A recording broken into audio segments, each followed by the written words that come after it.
Assalamualaikum warahmatullahi wabarakatuh. Saya William Mursidan dengan NIM 230018018 akan memenuhi tugas dakwah digital, yaitu menyampaikan dakwah digital dengan judul keamanan digital dan menjaga amanah. Nah teman-teman, pernah nggak sih kita berpikir bahwa sekarang hampir seluruh aktivitas kita tuh terhubung dengan dunia digital, mulai dari komunikasi dengan teman, keluarga, belajar, bekerja, belanja, atau melakukan transaksi itu, bahkan menyimpan informasi pribadi kita di dunia digital. Namun ya, dibalik semua kemudahan tersebut tuh pasti ada aja tuh resiko yang sering kali kita abaikan. Misalnya tuh kayak akun sosial media yang diretas, penipuan melalui link palsu, pencurian data pribadi, atau sampai penyebaran informasi yang belum tentu benar alias hoax. Nah, lalu apa hubungannya keamanan digital dengan dakwah dan ajaran Islam? Menurut saya keduanya memiliki hubungan yang sangat dekat. Dalam kehidupan sehari-hari, Islam mengajarkan kita untuk menjaga amanah. Di era digital, amanah tidak hanya berbentuk barang atau uang yang dititipkan pada kita. Data pribadi, password, akun media sosial, foto, dokumen, dan informasi milik orang lain juga merupakan salah satu hal yang harus kita jaga, teman-teman. Namun sayangnya itu masih banyak orang yang kurang berhati-hati dalam menjaga keamanan digitalnya. Contoh paling sederhana adalah penggunaan password. Masih banyak orang yang menggunakan password yang sangat mudah ditebak, seperti tanggal lahir, nama sendiri, atau bahkan menggunakan satu password yang sama untuk semua akun. Nah, mungkin kita berpikir, akun saya tidak penting, atau bahkan saya bukan siapa-siapa gitu. Nah, tapi ya masalahnya itu ketika satu akun berhasil diambil alih, akun tersebut bisa itu digunain oleh penipu untuk melakukan penipuan kepada keluarga atau teman kita. Jadi dampaknya itu bukan hanya pada diri sendiri, tapi juga bisa merugikan orang lain. Karena itu kita juga perlu menggunakan password yang kuat dan berbeda di setiap akun penting yang kita miliki. Kita juga sebaiknya mengaktifkan autentifikasi 2 faktor atau verifikasi tambahan agar akun kita jauh lebih aman. Nah, selain password, kita juga harus berhati-hati dalam menjaga informasi pribadi. Jangan mudah kayak memberikan kode OTP kepada siapapun, atau bahkan orang tersebut mengaku sebagai teman kita, pihak bank, admin, atau pihak tertentu. Karena kode OTP adalah informasi yang sangat rahasia, teman-teman. Kalau kita ngasih kode OTP kita kepada orang lain, kita mungkin bisa sedang memberikan akses akun kita kepada orang tersebut untuk masuk ke akun kita. Nah, teman-teman, keamanan digital juga bukan hanya tentang menjaga akun. Ada satu hal lain lagi yang sangat penting, yaitu menjaga informasi yang kita terima dan kita sebarkan. Di media sosial, kita seringkali melihat sebuah informasi yang sangat menarik, mengejutkan, atau membuat emosi. Karena merasa informasi tersebut penting, atau terkadang kita langsung membagikannya tanpa memeriksa kebenarannya terlebih dahulu. Padahal Islam mengajarkan prinsip tayabun, yaitu memeriksa dan memastikan kebenaran suatu informasi.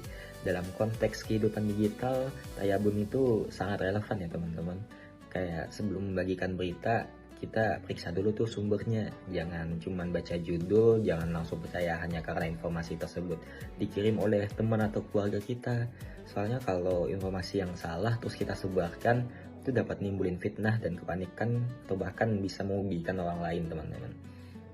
Nah, coba deh bayangin tuh kalau kita bagiin satu informasi yang ternyata itu nggak benar, kemudian informasi tersebut dibagikan lagi ke orang lain, lalu menyebar dan semakin luas. Nah, mungkin awalnya kita hanya menekan satu tombol share, tapi dampaknya tuh bisa jauh lebih besar daripada yang kita bayangkan. Karena itu kita juga harus menyadari bahwa aktivitas kita di dunia digital juga memiliki tanggung jawab.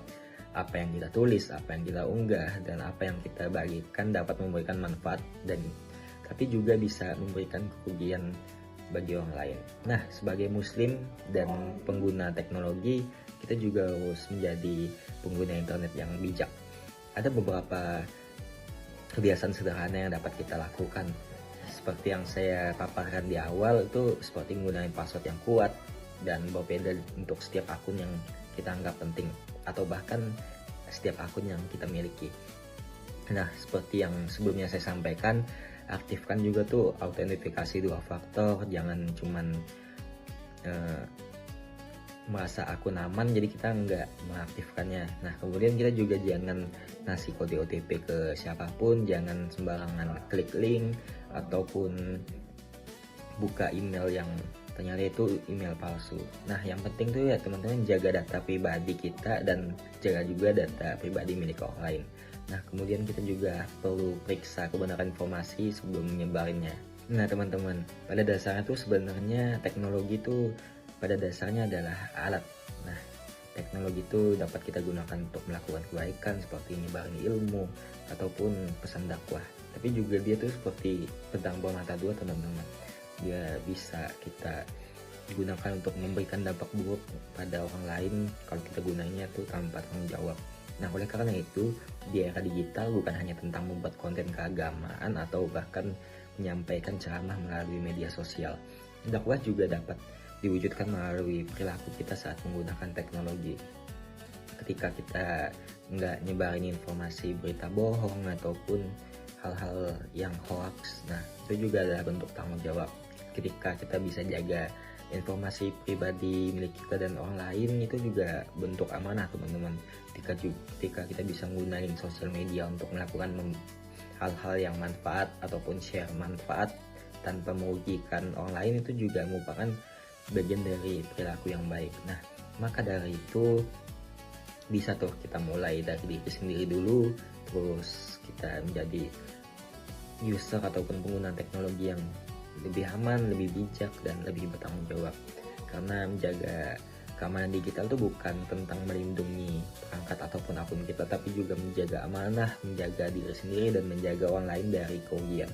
Nah, semoga hal-hal yang saya sampaikan tadi itu dapat bermanfaat, dan semoga kita dapat menggunakan perkembangan teknologi untuk memberikan manfaat dan menyebarkannya kepada halayak ramai. Nah, sekian dari saya. Wassalamualaikum warahmatullahi wabarakatuh.